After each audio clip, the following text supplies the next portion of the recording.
브레네 브라운이라고 하는 이제 심리학자이자 스토리텔러의 한 강연을 보게 되었습니다. 제목은 취약점의 힘이라는 강연이었어요. 취약점의 힘.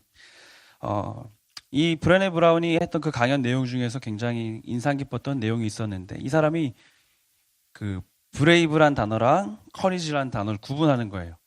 용감하다는 단어와 용기란 단어를 구분하는데, 어떻게 구분하는가? 용기라는 단어에서 이 사람은 좀 주목했었는데, 이 커리지라는 단어의 중심에 있는 단어가 라틴어 코어라는 단어에서 왔다고요.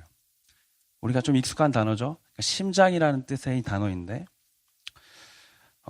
이 용기라는 단어가 그러니까 이 심장을 꺼내 보인다라는 것이에요. 심장을 꺼내 보이는 것이 용기다라고 이 단어의 어원이 설명된다는 것입니다. 그래서 이 브레네 브라운의 강연에서 이어지는 것이 이것입니다. 취약점을 드러내는 것이 용기이다. 취약점을 드러내는 것이 용기이다. 오늘 말씀을 준비하면서 이 이야기가 저에게 굉장히 와닿았던 것은, 도움이 필요하다는 것은 나의 연약함, 나의 취약함을 드러내는 것인데, 하나님께서는 또 우리가 살아가는 일상 사회의 일반적 상식 안에서도 그것이 대단히 용기 있고 필요하다라고 말하고 있다는 것입니다. 오늘 말씀을 통해서 이 우리의 연약함이 좀 드러났으면 좋겠습니다. 나아가서 그 새롭게 변화가 우리 가운데 주어질 때 더 많은 취약점들이 드러나고, 그 더 많은 취약점들을 드러낼 용기가 주어지기를 소망합니다. 오늘의 본문의 시작은 이러한 구절로 시작이 됩니다. 창세기 2장 18절인데요. 여호와 하나님이 이르시되 사람이 혼자 사는 것이 좋지 아니하니 내가 그를 위하여 돕는 배필을 지으리라 하시니라. 아멘. 이 말씀을 보시고 여러분 어떤 생각이 드셨나요? 나는 하나님 보시기에 좋지 않구나. 난 지금 좀 좋지 않은 모습일까 생각이 들 수도 있었을 것 같아요. 하지만 이것은 단순히 혼자 사는 것이 좋지 않다, 하나님의 한순간의 판단이 아닙니다. 왜냐하면 우리가 지난 2주간의 말씀 안에서 나눴던 것처럼 하나님이 세상을 지으시고 세상을 보시고 뭐라 하셨죠? 보시기에 좋았더라. 사람을 지으시고 보시기에 심히 좋았더라라고 말씀하셨던 말씀의 문맥 안에서 살펴보았을 때, 하나님이 그 좋았더라고 하셨던 창조물을 향한 시각이 어떻게 변화하는 것을 봅니까? 혼자 있는 것은 그러나 보시기에 좋지 않았다라는 것입니다. 우리가 살아가는 시대는 사랑을 포기하게 된 시대죠. 그래서 이런 말을 종종 하는 것 같아요. 나는 혼자 살아도 괜찮아. 나는 고독을 즐겨. 오늘 낮에 이 주제를 가지고 우리 대학일부 전사님이랑 같이 이야기를 나누는데, 어떤 친구분이 이렇게 얘기를 했대요. 내 꿈이 뭐냐면 빨리 돈 많이 벌어서 반포자이 36평 제일 높은 층에 들어가서 창문 앞에 앉아서 와인을 한번 흔들며 고독을 즐기는 거래요. 겁나 고독하겠지? 근데 과연 그 삶이 그렇게 행복한 삶일까? 머릿속으로 그러실 때 한순간 한 장면은 멋있을 수 있어도 그 고독이 과연 행복한 삶일까 의문이 들기는 합니다. 어제 리더들하고도 이 이야기를 많이 나눴습니다. 왜 우리는 취약점, 이 도움이 필요한 것들에 대해서 이야기하지 못할까? 첫 번째는 이것인 것 같습니다. 우리는 도움을 많이 못 받고 자랐어요. 혼자 살아남았어야 했어요. 계속해서. 여기부터는 너가 혼자 걸어가야 할 길이라고 세상에 제의를 계속 받으며 들어왔던 것 같아요. 지금 우리가 살아가는 시간들도 그렇게 느껴지는 지점들이 많이 있죠. 내가 애써야 수익이 있고 내가 애써야 학점을 받을 수 있잖아요. 기도 제목을 말하면서 또 무엇을 말해야 될지 모르겠대요. 어떤 도움을 청해야 될지 모르겠대요. 왜냐하면 너무나 도움을 받지 못하고 살아왔다고 생각이 들기 때문입니다. 하지만 정말 우리의 인생이 그렇습니까? 정말 우리의 인생이 그렇게 도움 없이 살아왔는가 말입니다. 하나님께서는 그 모든 이 시각들을 다 갖추시고 그 인생을 보실 때 혼자 사는 것은 좋지 않다라고 말씀하셨습니다. 우리가 여기 굉장히 탁월하신 분들이 많이 있는 것을 알아요. 그 많은 업적들을 이루어냈으면서도 우리 마음에 혹시 공허함이 있다면 하나님의 말씀에 우리가 귀 기울여 볼 필요가 있는 것 같습니다. 그래서 오늘 말씀을 통해 우리는 도움이 필요한 우리를 좀 발견했으면 좋겠어요. 용기 있게. 그리고 진정한 사랑과 관계와 정체성을 발견하는 시간이 됐으면 좋겠습니다. 아마 오늘 GBS 교재를 예습해 보신 분이라면 조금은 기대했을지도 몰라요. 오늘은 연애 얘기인가 보다. 오늘은 결혼 얘기인가 보다. 오늘 이야기는 그 한 주제만 가지고 이야기하기엔 너무나 많은 것들을 내포하고 있는 이야기입니다.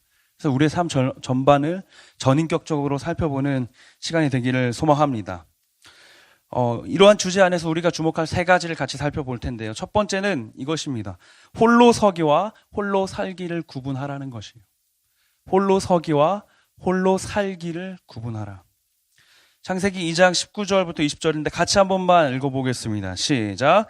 여호와 하나님이 흙으로 각종 들짐승과 중에 새를 지으시고 아담이 무엇이라고 부르나 보시려고 그것들을 그에게로 이끌어 가시니 아담이 각 생물을 부르는 것이 곧 그 이름이 되었더라. 아담이 모든 20절입니다. 아담이 모든 가축과 공중의 새와 들의 모든 짐승에게 이름을 주니라. 아담이 돕는 배필 없으므로. 먼저 이 장면은 굉장히 인상적입니다. 하나님이 보시기에 얘는 혼자 있는 것이 보기 좋지 않구나라고 말씀하시고 바로 이 사람의 돕는 배필을 지어주시는 것이 아니라 갑자기 이름을 짓게 만드세요. 한번 이 장면을 상상해 볼까요? 아담이 서 있습니다. 아무것도 걸치지 않고요. 그리고 모든 동물들이 그 앞에 나아옵니다. 성경은 모든 새까지도 그에게 날아왔다라고 말해요. 암수가 쌍으로 날아왔겠죠. 자, 암사자라고 부를게. 넌 숫사자라고 부를게. 너는 수탉이라고 부를게. 넌 암탉이라고 부를게. 이름을 부여합니다. 이름을 부여한다는 것은 고대 사회도 그렇고 지금도 그렇고 정체성을 부여하는 것이죠. 저희 딸 임유은은 은혜에 머물라라는 정체성 안에 살아가고 있습니다. 그렇지 않다면 그 친구는 그냥 아기였을 거예요. 아기야, 밥 먹었니? 아기야, 뭐하니?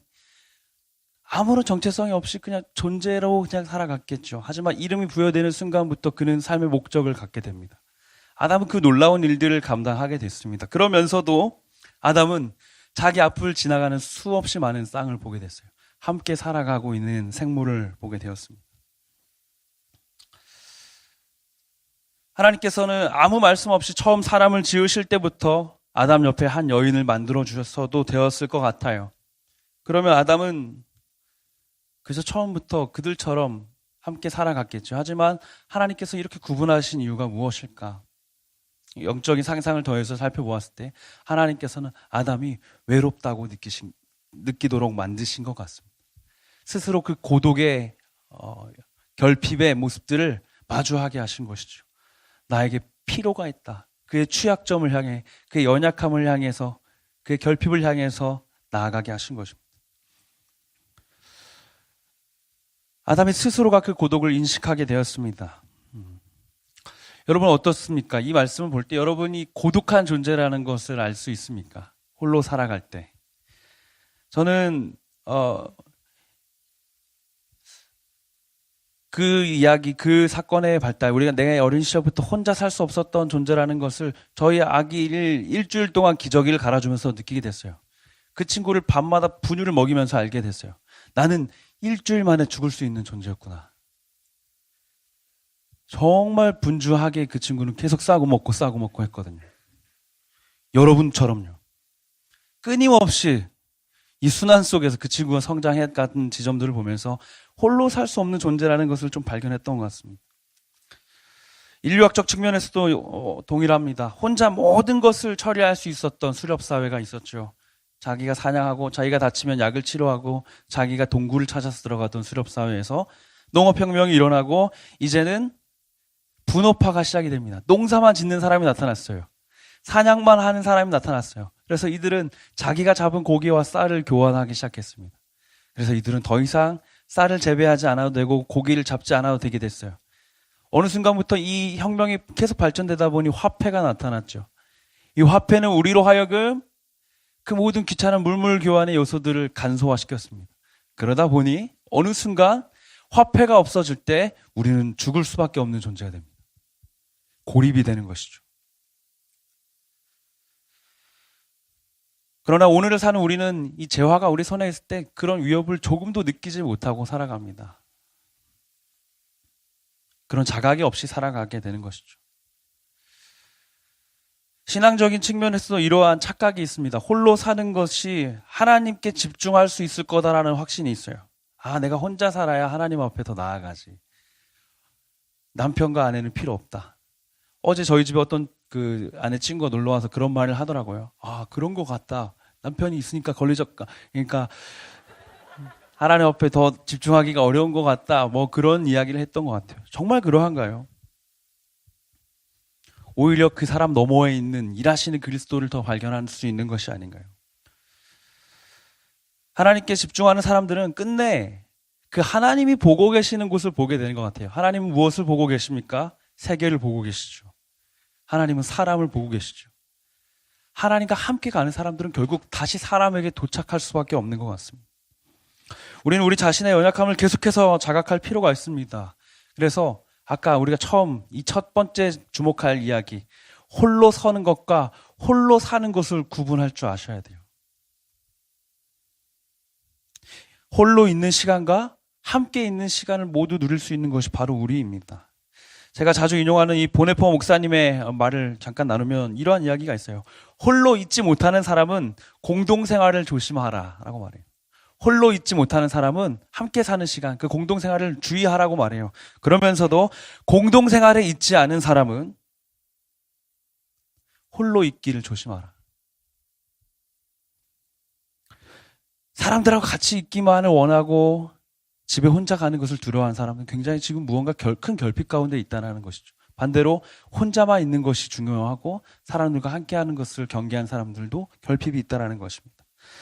하나님과 독대하는 그 고요함과 더불어서 수많은 이들의 그 틈바구니에서 그 삶을 누리는 삶의 태도가 우리에게 필요하다는 것을 알 수 있습니다. 23년도 통계에 따르면 30대 미혼 남성의 50%가 결혼이 필요 없다라고 말하는 시대라고 합니다. 우리는 너무나 혼자 있고 싶어하고 또 어떤 의미에서는 너무나 같이 있고 싶어하는 시대를 살아가고 있어요. 그 편리 속에서 살아가고 있는 것이죠. 역사적인 저술에 따르면 마을을 중세사회 이전까지도 마을에 살다 온 사람들은 그 마을에서 추방당하는 순간 사형이에요. 간접적 사형. 왜냐하면 그 마을에서 나고 자랐기 때문에 나의 조상들조차 그 시족사회 무리 안에서 내 이름도 내 직업을 의미하던 시대가 있었잖아요. 스미스는 대장장이. 제가 갑자기 말하니까 생각이 안 나네요. 어쨌든 그 마을에서의 추방은 자신의 존재가 지워지는 시간이었어요. 그런데 오늘 우리가 사는 사회는 지방에서뿐만 아니라 국가적인 이탈이 나타났죠. 더 자율성이 주어졌어요. 시족사회는 이전에 끝났습니다. 우리 안에 이 정확한 지점이 필요할 것 같습니다. 나는 지금 홀로 서 있는가, 홀로 살기를 원하는가. 하나님께서는 우리가 이 두 가지 홀로 서면서도 홀로 사는 것의 삶이 무엇인지를 명확히 구분하기를 원하십니다. 단순한 방목과 방치는 다르다는 것이죠. 그 울타리 안에서 더 지혜로운 우리의 방향들을 발견하기를 소망합니다. 이것이 우리가 주목한 첫 번째 문제이고요. 두 번째 주목할 문제는 이것입니다. 순전한 사랑에 대한 것이요. 아까 우리는 사랑을 포기한 시대라고 말했죠. 순전한 사랑을 포기한 시대가 되어버렸어요. 창세기 2장 21절 보니까 이렇게 말해요. 여호와 하나님이 아담을 깊이 잠들게 하셨다. 그가 깊이 잠들매 그가 그 갈빗대 하나를 취하고 살로 대신 채우시고 여호와 하나님이 아담에게서 취하신 그 갈빗대로 여자를 만드시고 그를 아담에게로 이끌어 오시니라고 말하세요. 성경 최초의 수면 마취가 나왔죠. 어떻게 잠을 자야 갈빗대를 뽑아가도 모를지 모르겠어요. 이 갈빗대라는 단어를 원어로 살펴보니까 옆면이란 뜻이에요. 옆면. 옆면이라는 뜻을 우리가 살펴봤을 때 그 갈빗대로부터 지어진 이 여인은 일단 두 가지 특징이 있습니다. 하나는 흙으로 지어진 모든 생물과는 다르다는 것이요. 특별함을 가지고 있죠. 또 하나는 무엇입니까? 아담과 나란히 서 있어요. 가까이 서 있어요. 그는 동등한 존재로 서 있습니다. 우리가 착각하지 말아야 될 것은 여인이 더 나중에 지어졌다고 해서 남녀의 우위가 정해지는 것이 아닙니다. 하나님께서는 하나님의 형상대로 남자와 여자를 창조하셨다라고 말해요. 우린 모두 동등한 위치로 하나님의 형상을 가진 존재로 살아갑니다. 아멘이십니까? 만약 갈비뼈가 아니라 두개골로 만들었다면 그래서 여자가 더 똑똑하구나 라는 굉장히 끔찍한 미래를 맛보지 않았을까 생각이 들더라고요. 심각한 우위론에 빠지게 되었을 것이에요. 하지만 하나님께서는 갈빗대로 동등한 존재로 하나님의 형상을 모두 입은 존재로 남자 여자를 창조하셨다는 것입니다. 이 두 사람이 그러면 앞으로 무슨 일을 해야 할까요? 창세기 2장 16절을 보니까 이거 같이 한번 읽어볼까요? 시작. 여호와 하나님이 그 사람에게 명하여 이르시되 동상 각종 나무의 열매는 네가 임의로 먹되. 우리가 나눈 본문은 바로 앞에 있었던 이야기예요. 하나님이 사람 지으시고 처음 주신 역할의 부여가 먹어라예요. 먹어라. 너무 좋죠? 네. 먹고 내가 지은 것을 누리라고 말씀하신 것입니다. 남녀가 해야 될 일은 무엇일까요? 같이 먹는 거예요. 같이 지으신 이 세계를 누리는 것입니다.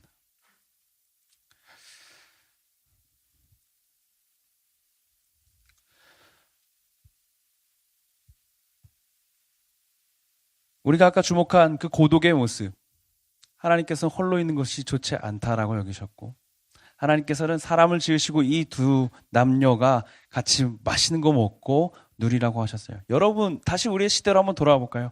우리가 살아가는 시대는 이 고독을 어떻게 생각하나요? 홀로 사는 것이 괜찮다라고 말하는 시대를 살아갑니다. 홀로 사는 것이 더 좋다라고 말하는 시대를 살아가고 있어요. 우리가 살아가는 이 시대는 어떻습니까? 남녀가 만나서 해야 될 것은 맛있는 거 먹고 같이 누리는 게 아니라 뭐예요? 집을 구해야지. 안정적인 직장을 가져야지. 사회적인 지위가 있어야지. 그래야 내 친구들한테 당당하게 소개할 수 있으니까. 아이는 언제쯤 가져야 될지. 너무나 많은 세세한 조건들을 가지고 있지 않습니까? 둘이 해야 될 일이 너무 많아졌어요. 하나님께서 주목하시는 것은 딱 두 가지입니다. 혼자 살지 않는 것, 그리고 같이 사는 너희가 사랑하고 먹고 누리는 것. 이러한 결론에 도착하게 됐을 때 인간에게 궁극적인 사명이 주어집니다. 창세기 2장 24절인데요. 이러므로 남자가 부모를 떠나 그의 아내와 합하여 둘이 한 몸을 이룰지로다. 언제 결혼했는지 모르겠는데 그의 아내가 됐어요. 같이 살아간다고 합니다. 이것은 단순히 이제 부모님 말 안 듣고 예창아 전화하면 누구시죠? 뭐 이런 게 아니죠. 부모로부터 정서적인, 경제적인, 신앙적인 독립이 일어나는 것이에요. 그에게 의존하지 않고 스스로 한 단독자로 서는 것입니다. 제가 청년 사역을 처음 시작하고 진짜 열받는 일이 있었어요. 얘네가 몇 살인데 내가 지금 전화해서 교회 오라고 해야 되나? 이제 성인인데 자기들이 알아서 해야 되는 거 아닙니까? 목사님, 전 얘들한테 교회 오라고 안 할 겁니다. 예창 정신 차려라. 어떻게 해야 되는지 알려줄게. 이 사람들은 언제 어른이 되냐면 그들이 결혼하고 결혼했을 때입니까? 아니다. 그럼 언제입니까? 결혼하고 처음 자녀를 낳았을 때다. 그 청년 사역 맞습니까, 목사님? 그리고 나가셨는데 대답 안 하시고. 제가 그 지점을 똑같이 느꼈던 게 아내와 결혼하고 처음 신혼여행을 갔을 때 저녁에 치킨을 엄마한테 허락을 구하지 않고 시켜 먹었을 때 치킨을 먹다가 우리 그냥 바다 놀러 가서 오늘 하루 자고 올까? 하고 차를 타고 출발했을 때 그 마음에 어른이 된 것 같은 자유를 얻었어요. 이건 어떤 한 단면을 말하는 것이지만 부부가 된다는 것은 이 두 사람이 이제 모든 책임과 자유와 그 사랑 안에 살아간다는 것이 맛있는 것 먹고 누리고 그 고독함이 아니라 함께하며 즐거운 가운데 살아가는 것. 사랑하는 여러분, 너무 많은 것들을 지금 고민하고 있지 않습니까? 너무 많은 관계를 고려하고 있지 않습니까? 그리고 너무 많은 고독들을 당연하다고 생각하고 있지는 않습니까? 우리 가운데 오늘 이 지점들이 하나님 말씀 앞에 다시 한번 다 좀 씻겨져 나가는 시간이 되었으면 좋겠습니다. 마침내 이 두 사람의 어떤 모습을 성경이 이렇게 표현합니다. 창세기 2장 25절인데요. 아담과 그의 아내 두 사람이 벌거벗었으나 부끄러워하지 아니하니라. 두 사람이 부부가 된 후에 이 관계까지 도착하게 된다라는 의미로 해석할 수는 없습니다. 왜냐하면 죄가 들어오기 이전의 상태이니까요. 하지만 수치가 없습니다. 부부는. 때때로 우리는 너무나 빨리 벌거벗어요. 아직 그런 관계가 아님에도 불구하고 마음의 손을 잡을 수 있는 날이 있습니다. 그럼 우리는 수치가 없는 상태로 서로를 바라보게 되는 것이죠. 부부란 그런 것인 것 같아요. 사랑하는 여러분. C.S. 루이스는 네 가지 사랑이란 책에서 모든 사랑의 도착의 지점이 우정이라고 말해요. 에로스적인 사랑도 결국에 그 긴 결혼의 시간을 지나며 친구가 되어가는 것이죠. 저도 지금 우리 아내가 뭐하고 있는지 너무 궁금해요. 친구니까요. 부모와 자녀의 그 궁극적인 흔들리지 않는 사랑도 결국에는 친구의 자리에 도착하잖아요. 여러분도 엄마 아빠랑 친구 먹으셨잖아요. 그 동역자의 자리로 같이 나아가는 것입니다. 우리가 살아가는 시대는 이 순전한 사랑을 포기해버렸습니다. 그렇게 사는 것이 얼마나 어리석은지. 너 그렇게 살면 야 무슨 맛있는 거 먹고 사냐. 무슨 그 행복 안에 사냐. 근데 그것은 누려보지 않은 이들의 이야기 아닌가요? 그렇게 해서 그들을 행복하던가요? 우리가 일주일의 시간 동안 너무나 많은 시간들을 그 세상의 그 가치 속에서 살아가다 보니까 하나님 안에서 이 순전한 사랑, 아무것도 있지 않아도 함께 사랑하고 먹으며 누릴 수 있는 그 사랑을 놓치는 것 같습니다. 우리 대학이부 공동체 가운데 이 순전한 사랑의 회복이 일어나길 소망합니다. 아멘이십니까? 아무도 원하지 않는 것 같아. 하지만 정말 간절합니다. 이 회복이 필요해요. 이것이 사랑이에요. 하나님은 우리가 이 사랑을 하기를 원하시고 주의 공동체 가운데 이 꿈을 이 지체들이 이루어가기를 원하십니다. 저는 간절하게 원합니다. 하나님은 사람은 외모를 보거니와 하나님께서는 중심을 보신단 말이에요. 사람은 외모를 보지만 하나님은 중심을 보세요. 그러니까 여러분 제발 씻고 다니세요. 양치하고 다니세요. 형제님들 운동하세요. 같이 합시다. 내면과 그 외면이 같이 어우러져야죠. 왜냐하면 하나님은 우리를 중심만 보시고 끝없이 사랑하시지만 사랑하기 위한 준비가 많이 필요해요. 좋은 사람이 되어가 주세요. 그를 더 사랑할 수 있는 존재로. 책을 읽고 운동을 하시고 인격적인 관계를 가지고 자극적인 것들로부터 벗어나서 하나님께 의존된 사람으로 홀로 서 있는 사람으로 서는 것입니다. 인간의 육신은 정신과 분리가 될 수 없는 것 같아요. 그럼 죽죠. 끊임없이 우리의 육신을 그 앞에 세워보고 우리의 영혼을 하나님 앞에 세워볼 때 더 서로에게 준비된 사랑으로 더 줄 수 있는 사랑으로 설 수 있을 줄로 믿습니다. 하나님 안에서 날로 본래 처음 지으셨던 그날의 관계로 나아가는 우리가 되기를 소망합니다. 마지막입니다. 같이 한번 읽어볼까요? 셋째, 시작. 우리는 모두 돕는 배필이어야 한다. 때때로 우리는 여인들은 돕는 배필이고 남자는 돕는 배필이 아니다 라고 생각을 하는 것 같아요. 이건 굉장히 잘못된 생각입니다. 우리는 모두는 서로에게 돕는 배필이 되어야 돼요. 돕는 배필은 강한 자죠. 능력 있는 사람이죠. 그렇다 보니까 여자는 혼자 있어도 다 해낼 수 있어. 사실 좀 그런 면이 있긴 한 것 같아요. 보고 있다 보면. 그런데 우린 서로에게 그 돕는 배필의 역할을 감당해야 되는 사람입니다.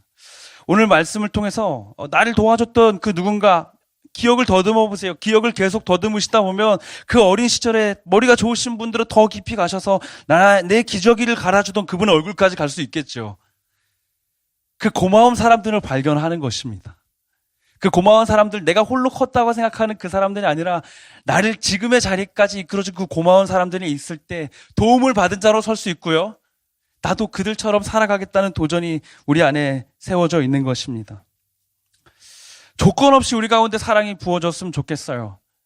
갈비뼈를 빼서 같이 나란히 서서 동등한 사람으로 서 있는 것처럼 사랑하는 관계에 있어서도 소그룹 리더와 소그룹 조원의 관계에 있어서도 목사와 청년의 관계에 있어서도 어떤 관계에 있어서든지 동등한 존재로 더 사랑을 줄 수 있는 존재로만 섰으면 좋겠습니다.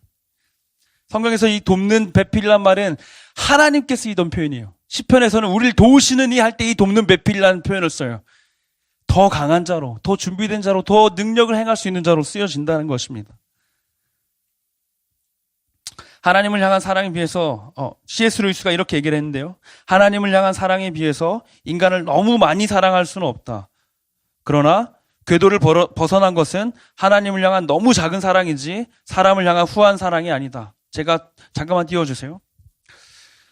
하나님을 향한 사랑에 비해서 인간을 너무 사랑할 수도 있죠. 우린 그것을 가끔 우려합니다. 그런데 궤도를 벗어난 것은 하나님보다 이 사람을 너무 많이 사랑해서 걱정할 필요가 없다는 거예요. 우리가 주목할 것은 하나님을 향해 적게 드리고 있는 그 사랑이라는 것입니다. 그리고 우리가 사람을 향하고 있는 이 후한 사랑은, 넘치게 주고 있는 사랑은 계속해서 이어가셔도 된다는 것입니다. 하나님을 사랑하고 이웃을 사랑하는 이 놀라운 사랑의 은혜가 끊임없이 우리 가운데 이어질 수 있다는 것입니다. 저에게도 이 사랑의 지점들이 계속해서 끊임없이 이어지고 있는 것 같습니다. 내려주셔도 좋습니다. 우리 공동체에 대해서도 그렇고요. 저희 가정에서도 그래요. 저희 아내의 사랑의 언어는 봉사입니다. 제가 설거지를 할 때 사랑받고 있다고 느껴요. 제가 음식물 쓰레기를 제가 들게 하고 나갈 때 사랑받고 있다고 느껴요. 근데 우리 아내가 어제 이야기를 하더라고요. 나 사랑의 언어가 바뀐 것 같아. 어떻게 바뀌지? 그래서 어떤 건데? 함께하는 시간이야. 그렇구나.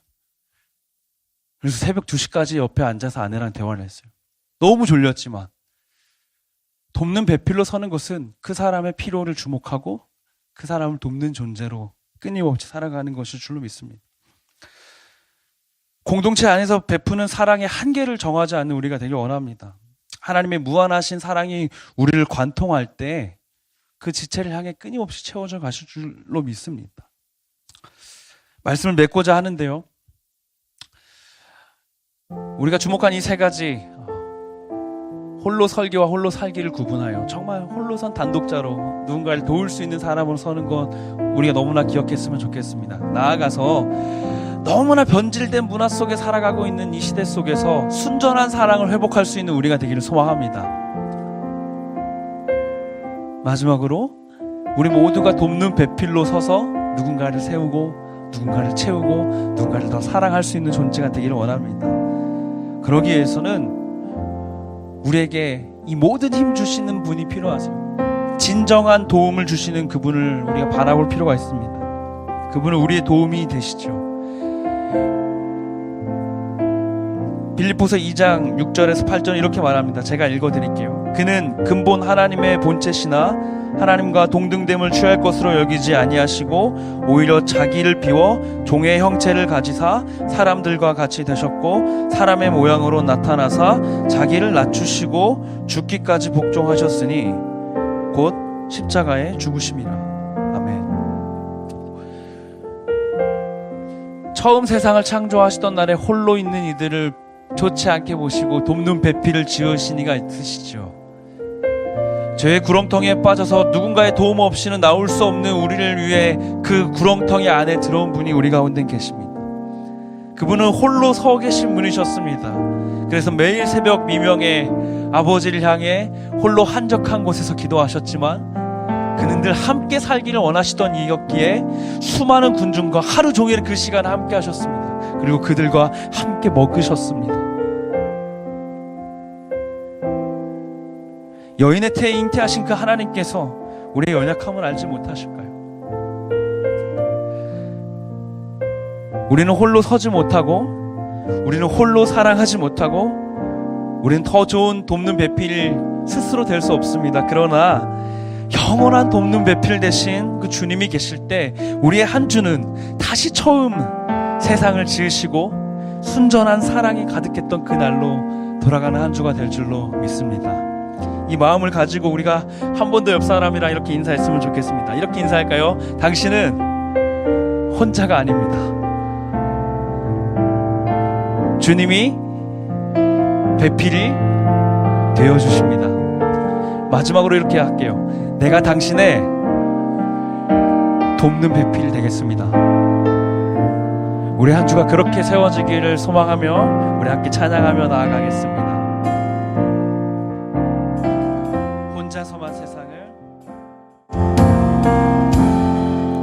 혼자서만 세상을 사는 듯이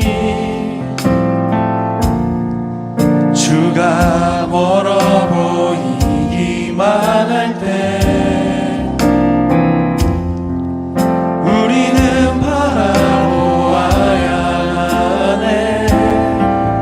우리에게 오셨던 그 주님을 한 번 더 고백합니다. 혼자서만 세상을, 혼자서만 세상을 사는 듯이 주가 멀어 보이기만 할 때, 주가 멀어 보이기만 할 때 우리는 바라보아야 하네. 우리는 바라보아야 하네. 우리에게 오셨던 그 주님을 함께 고백합니다. 주님이 우리의 아픈 마음을 아시네. 주님이 우리의 아픈 마음을 아시네. 가까이서 우리의 아픔에 공감하시네. 우리 가운데 찾아오셨던 그 주님이 우리의 모든 상황에 공감하시네. 한 번 더 고백합니다. 주님이 우리의 아픈 마음을, 주님이 우리의 아픈 마음을 아시네. 가까이서 우리의 아픔에 공감하시네. 우리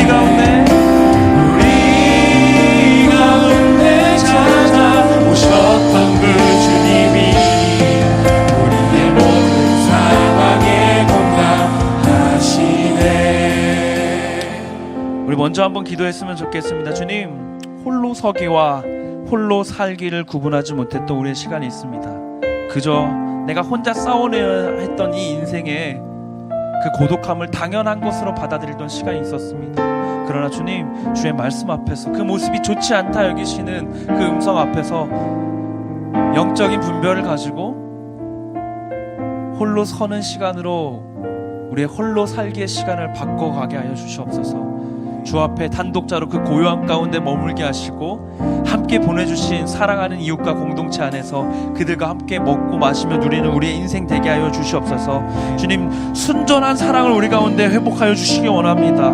세상에 너무나 변질된 너무나 많은 조건과 너무나 많은 구조와 계획 속에 담겨져 있는 사랑의 잣대들을 다 내어버리고 오직 주 안에서 함께 먹고 누리며 그저 사랑하는 것, 함께 서 있는 것, 함께 고백하는 것, 그 자리에 있는 우리의 모습이 되게 하여 주시옵소서. 그 사랑을 다시 한번 꿈꾸는 우리가 되게 하여 주시옵소서. 이 기도의 제목들 가지고 함께 주의 이름 부르시고 기도하며 나아갑니다. 주여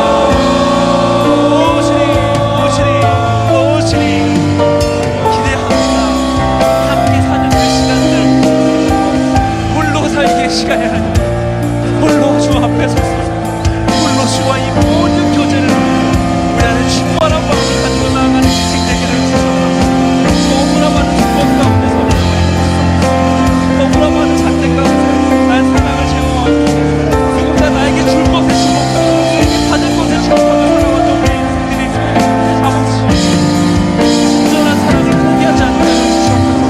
그 많은 조건들이 여전히 우리 눈앞에 있지만 그것과 별개로 주의 말씀이 우리 가운데 선명하게 제시하며 함께 먹고 마시며 누리며 살아가는 우리 인생 되게 하여 주시옵소서. 오 주님 원합니다. 오 주님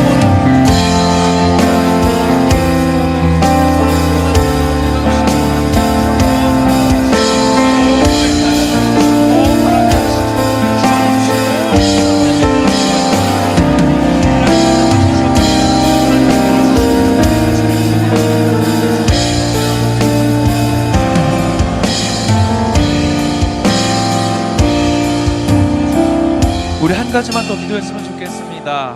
정말 그 순전한 사랑의 모습이 있었으면 좋겠어요. 지금 내 삶의 모습, 나의 형편에 의해서 난 사랑할 수 없을 거야, 난 누군가 교제할 수 없을 거야 라는 포기 가운데 있는 누군가가 있을지도 모르겠습니다.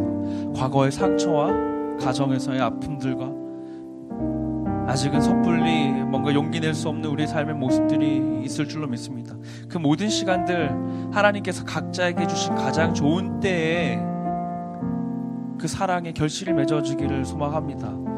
아담이 하와를 처음 보고 이는 내 뼈 중에 뼈여 살 중에 살이라 고백했던 것처럼 내가 남자로부터 나왔으니 너를 여자라 하리라, 이씨로부터 나왔으니 당신을 이씨라고 부르겠습니다. 나와 동등된 존재로 당신을 바라보겠습니다. 하나님, 그 겸손한 사랑의 모습이 좀 우리 가운데 세워지게 하여 주시옵소서.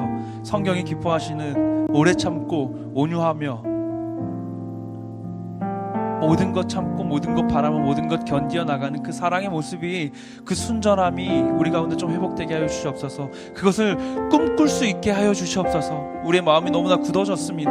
그 기대로부터 너무나 멀리 살아가고 있습니다. 그 순전한 사랑의 모습이 회복되게 하여 주시옵소서. 우리의 마음을 두드려 주시고, 늘 우리 가운데 나는 연약하지만, 나는 이 취약한 것들을 꺼낼 용기조차 없지만 늘 영원히 나와 함께 하시는 돕는 배필 되시는 주께서 옆에 계실 때, 가까이서 나의 손을 붙잡고 이끌어 가실 때 내 안에 그 순전한 사랑의 꿈이 회복되게 하여 주시옵소서. 함께 주 이름 부르시고 합심하며 기도하며 나아갑니다. 주여, 사랑하는 하나님 아버지, 내 안에 이 순전한 사랑을 누리기 원합니다. 너무나 많은 아픔들이 있어, 너무나 많은 좌절들이 있어, 내가 기대할 수 없는 인생인 것 정말 아버지, 그 꿈조차 살아나지 않고 그 꿈 안에서 살아가게 해주시옵소서. 더 치밀함 안에서 주 안에서 성숙한 나와 함께 듣는 분들을 그와 함께 더욱 겸손히 그 아래 서서 그를 더 사랑하는 것, 그를 더 체험할 것을 주목하면서 되게 하시고, 그 모든 동력이 나의 은사와 나의 능력에 있는 것이 아니라 하나님께서 주신 내 안에 끊임없이 부어주시는 그 사랑으로 말미암아 내 삶에 끊임없이 쌓여있던 그 상처가 오히려 약분이 되게 하시고, 하나님께서 주신 관계 주시옵소서. 함께 고백합니다. 주님이 우리의 아픈 마음을 아시네. 하나님께서 우리의 아픔을 감하시네. 우리 가운데 찾아오셨던 그 주님이 우리의 모든 상황에 공감하시네. 결국 내 주님과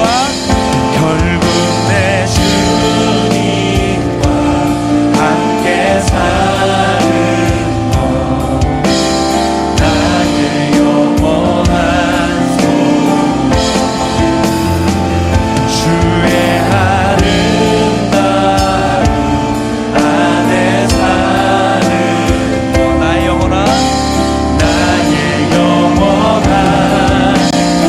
한 번 더 고백합니다. 결국 내 주님과 함께 사는, 우리 영원한 것을 되시고, 우리의 조력자 되시고, 우리의 보혜사 되셔서 우리를 지지하시고 주시기 바랍니다. 주의 아름다움 안에 사는 것, 나의 영원한 기쁨. 이 시간에는요, 우리 아까 나누었던 그 기도의 제목이 있죠. 그 기도 제목 같이 한번 붙잡고 기도했으면 좋겠는데요. 더 나누지 못한 기도 제목이 있다면 나누셔도 좋습니다. 함께 더 나누시고 계신 자리에서 오늘 조금 더 기도하는 시간이 길어질 것 같아요. 이 기도의 제목 가지고 하나님, 정말 이 사람의 돕는 배필로 내가 서겠다고 결단하는데 주 앞에 이 기도의 문제 함께 가져가겠습니다. 주께서 응답하시고 우리를 세워가시고 우리의 연약함들, 우리 결핍들 주여 채워주시옵소서. 그 마음으로 잠시 나누어 가도록 하겠습니다. 기도합니다. 또 나누어셔도 좋고요, 계속해서 기도해도 좋습니다.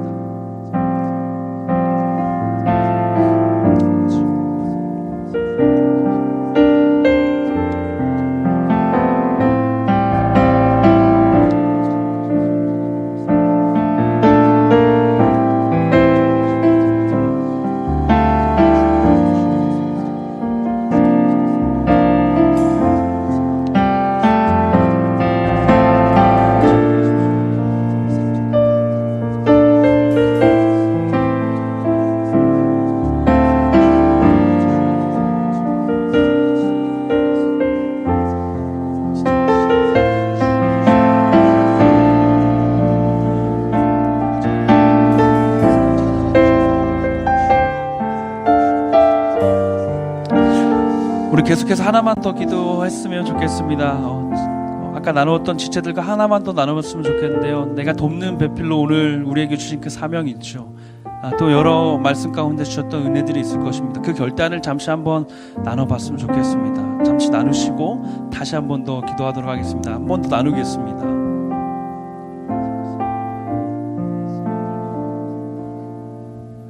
용기를 내셔서 취약점을 드러내세요. 같이 또 기도하고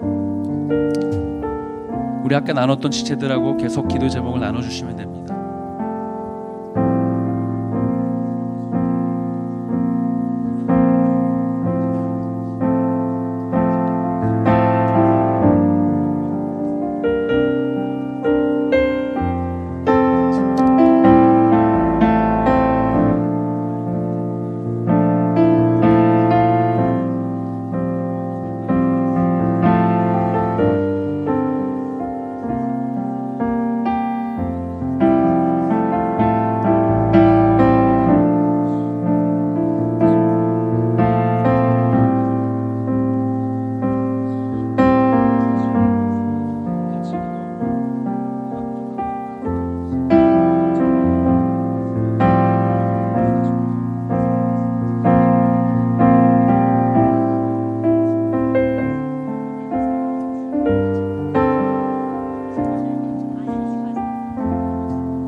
나누실 분들 계속 나누시고 또 나누신 분들은 기도의 자리로 함께 나아가겠습니다. 하나님, 이 지체를 붙잡아 주십시오. 이 지체를 사용하시고 이 지체의 한 주간의 삶 가운데 오늘 말씀 가운데 주셨던 그 결단들이 세워지게 하시고 정말 홀로 서는 시간들이 있게 하시고 함께 더 돕는 배필로 서는 시간이 있게 하시고 순전한 사랑 회복하는 은혜가 있게 하시옵소서. 주신 마음 가지고 우리 한 번 더 기도하며 나아갑니다. 기도하겠습니다.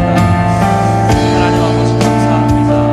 정말 각 사람에게 주신 그 믿음의 결단들 삶의 자리에서 정말 한 주를 그렇게 살아내는 한 주의 시간들을 정말 끊임없이 고백할 한 주의 시간들을 그렇게 세워갈 한 주의 시간들을 그렇게 이끌어가신 주님을 바라봅니다. 하나님 포기치 않는 그 사랑으로 우리를 이끌어가시고 우리와 함께하여 주옵소서. 영원히 우리 안에 그 사랑 부어주신 주님께 지키고 나아갑니다. 내 곁을 떠나지 않으시고 나와 동등한 존재로 오셔서 나와 가까이 하시고 내 눈 담으시고 함께 하시는 그 주님을 바라보며 나아갑니다. 우리 시간들 그렇게 이끌어주시고 우리 시간들 그렇게 세워주시고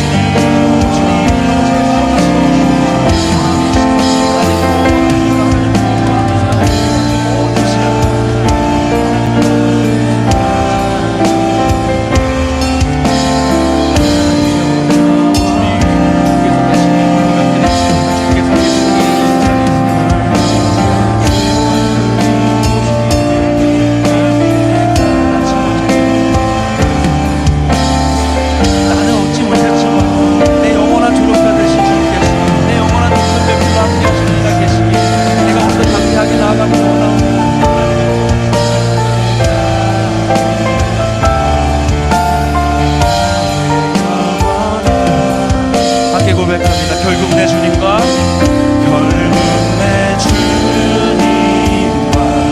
함께 사는 것 나의 영원한 소원 주의 아름다움 안에 사는 것 우리 이번에 처음부터 한번 고백했으면 좋겠습니다. 처음부터 고백할 때 우리 자리에 일어나서 함께 고백합니다. 주의 인자하신 그 사랑 내 생명보다 나으며 우리 영원한 돕는 배필 대신 우리 함께 하시는 그 주님 보며 고백합니다. 주님의 그 손길은 내 눈물보다 귀하다. 변함이 없는 주님의 임재가 변함이 없는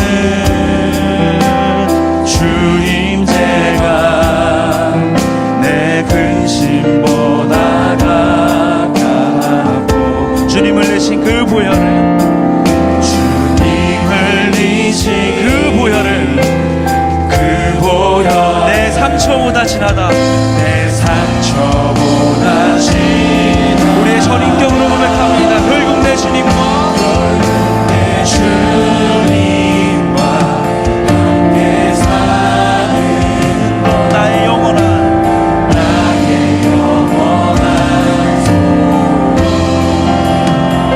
주의 아름다운 안에 사는 것 나의 영원한 결국 내 주님과 결국 내 주님과 함께 사는 것 나의 영원한 소원 주의 아름다운 안에 사는 것 나의 영원한 마지막 고백합니다. 결국 내 주님과 결국 내 주님과 함께 사는 것 나의 영원한 소원 주의 아름다운 안에 사는 것 나의 우리 믿음의 고백으로 주의 마음으로 고백합니다. 하나님 안에서 하나님 안에서 우리 서로 이어져 제가 거하실 성전이 되네. 우주기 돌 대신 예수와 또 대신 하나 되게 하신 성령 안에 예하신 성령 함께 씌워져 가겠습니다. 우리 더욱더 목소리를 높여 고백하며 나아갑니다. 하나님 안에서 우리 서로 이어져 하나님 안에서 우리 서로 이어져 주가 거하실 성전이 하신 성전이 되네 우주기 돌 대신 예수와 또 대신 예수와 하나 되게 하신 성령 안에 함께 지어져 우리 두 손을 높이 들고 우리의 결단으로 고백합니다. 하나님 안에서 하나님 안에서 우리 서로 이어져 주가 거하신 성전이 되네 우주기 돌 대신 예수와 또 대신 예수 하나 되게 하신 성령 안에 되게 하신 성령 함께 씌워져 갑니다. 함께 지어져 가네 함께 지어져 가는 함께 지어져 우리 마지막으로 고백합니다. 함께 지어져 가네. 함께 지어져 가네 오늘 하나님께 영광의 박수 올리겠습니다. 주님 정말 이 찬양의 고백대로 역사하시고 함께하여 주시옵소서. 주님 사랑이신 주님, 처음 우리를 지으시던 그날에 우리가 홀로 있는 그 모습을 좋지 않게 여기시고 우리로 함께 살아가게 하시니 감사합니다. 우리가 저 죄악 가운데 아무런 소망 없이 도움 외에는 살아날 방법 없이 살아가고 있던 그때에도 우리와 가까이 오셔서 우리 곁에 서셔서 우리와 동등한 모습으로 우리와 돕는 배필의 모습으로 함께 하시니 감사합니다. 우리의 평생 가운데 우리가 마주해야 할 홀로 서기와 순전한 사랑을 포기하지 않는 것과 누군가의 돕는 배필로 살아가는 것은 주께서 우리 가운데 함께 하실 때 우리의 모든 연약함, 우리의 모든 악독과 추함과 패역함을 다 아시는 그 주님이 우리의 손 붙잡고 나아가실 때 우리의 돕는 배필 되실 때 가능한 줄로 믿습니다.